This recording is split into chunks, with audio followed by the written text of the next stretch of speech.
completed our practice set 1.2, and now before starting with the practice set 1.3, we have certain conditional statement. Means what is conditional statement and its converse, what are postulates, what is proof, what are the types of proof. These all theory part will cover in this session.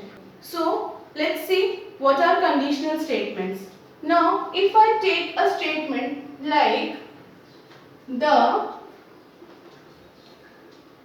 diagonals of a rhombus, the diagonals of a rhombus are perpendicular bisectors of each other.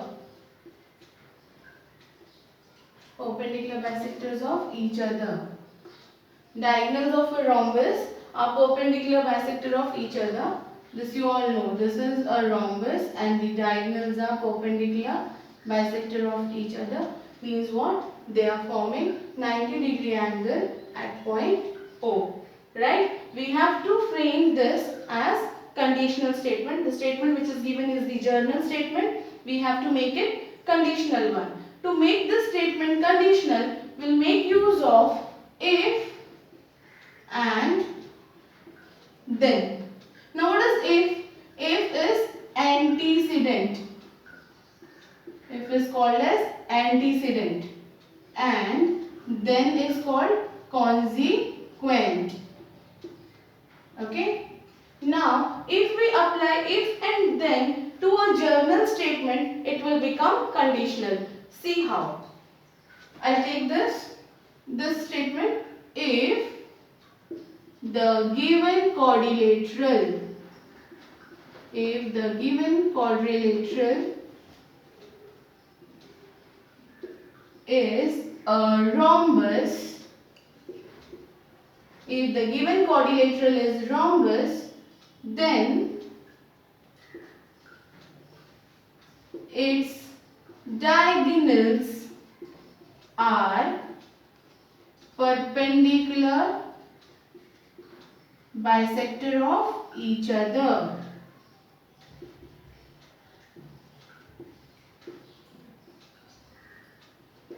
If the given quadrilateral is a rhombus, then its diagonals are perpendicular bisector of each other. This way we can frame the statement. So this journal statement can be converted into a conditional statement.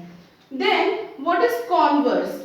In case if I interchange the position of if and then, I have taken the if in the starting only. If I change the position of if and then this whole statement, this first part will also be changed. Means we will interchange its position. At that time, when the position of the statements are interchanged, we get a converse statement. See how. Now, if in the same conditional statement I make it converse, how it will look like? Just have a look on this. Here, if the given quadrilateral is a rhombus, then the diagonals are perpendicular bisector of each other. This is the conditional statement, and now I'll make it converse. So, we will write it as if the diagonals of a quadrilateral are perpendicular bisector of each other. If the diagonals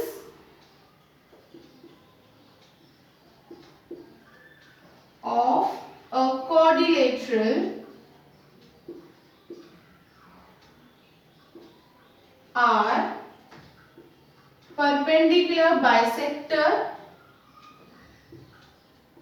of each other, then what? Then it is a rhombus. So what I did? I just interchanged the position. I had taken the diagonal perpendicular bisector of each other, that part first, and that the given quadrilateral is rhombus in the second half. So our statement is, if the diagonals of a quadrilateral are perpendicular bisector of each other, then it is a rhombus. This way it is called as converse. Okay. Now we'll see one more conditional statement. If a number is a prime number, if a number is a prime number, then it is even or odd. Now what will be the converse of this? If the number is even or odd, then it is a prime number. If the given number is even or odd, if the given number is even or odd, then it is a prime number. But here we can see number is a prime number, then it is even or odd. This is justified, it is correct. But if I see the converse of this statement, this is the converse of this conditional statement.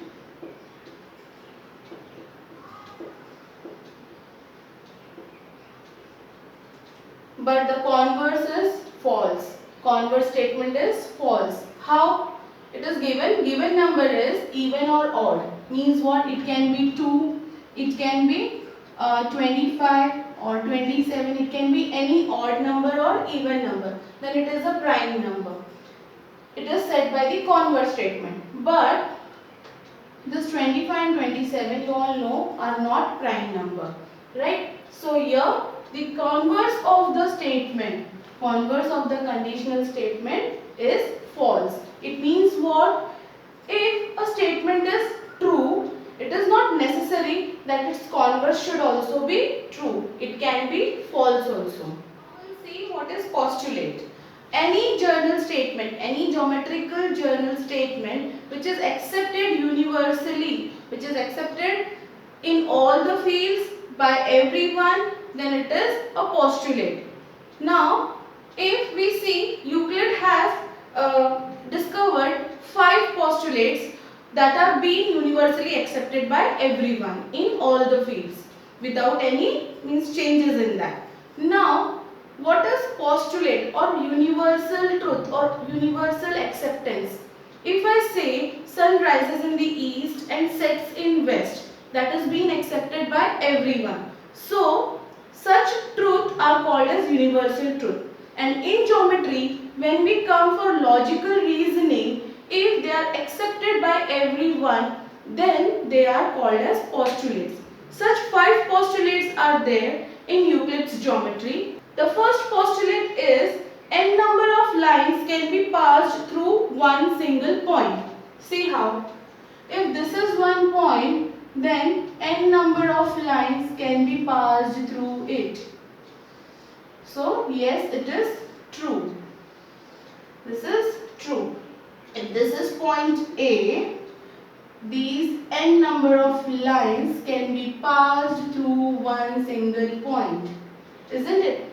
Then the second one is, this is first, then second postulate is one and only one line can be passed. One and only one line can be passed through 2 distinct points. See here, if these are 2 distinct points A and point B, only one line can be passed through it. Yes, one line can be passed through 2 distinct points. Now third one is every right angle is congruent to the other one. So if I have one right angle, that is ABC, that will be congruent to another right angle, say for example PQR, because both are of same measure, equal measure. So angle ABC is congruent to angle PQR because they are equal in measure, they are of 90 degree. Right? Then we'll see next postulate. Now the next postulate is a circle can be drawn by the radius and center by taking the center at any point, means in the center of the circle. A circle can be drawn with the center and a particular radius, right? And our fifth postulate is, this one is third, this is fourth, and the fifth postulate is if two lines are intersected by a transversal, I'll draw here.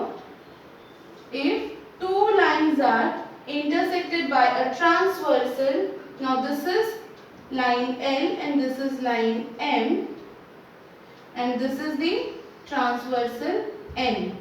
If these two lines are intersected by this transversal N, the interior angles so formed, say for example this is angle 1 and this is angle 2.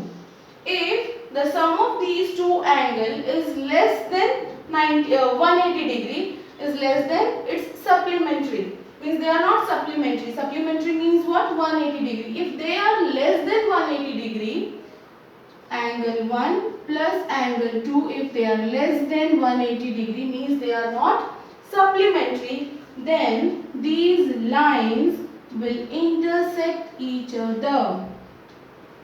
Means they are not parallel lines. They are not parallel lines. They will meet somewhere. Right? When we extend those lines, they will meet somewhere. It means what? These two lines are not parallel. Line L is not parallel to line M because angle 1 plus angle 2 is not equal to 180 degree. This is our fifth postulate. So these 5 postulates are accepted universally by everyone in all the fields. Right? Then we'll see proof. Now what is proof? Proof means what? Any logical reasoning, logical statement that are being proved are called theorems. Right? With the help of postulates, or we prove them with certain logical reasoning or certain conditions. So there are two types of proof, direct proof and indirect proof. Now what is direct proof? When we prove something directly, means we start from antecedent and come to the conclusion with the consequent, then it is called as direct proof. Say for example, if I start from A, my end point will be Z. If I start from 1, my countings will go, means if I say 1 to 100, then I will start from 1 and I will end at 100. So in ascending order, if I am writing something, I am proving something, that is called direct proof.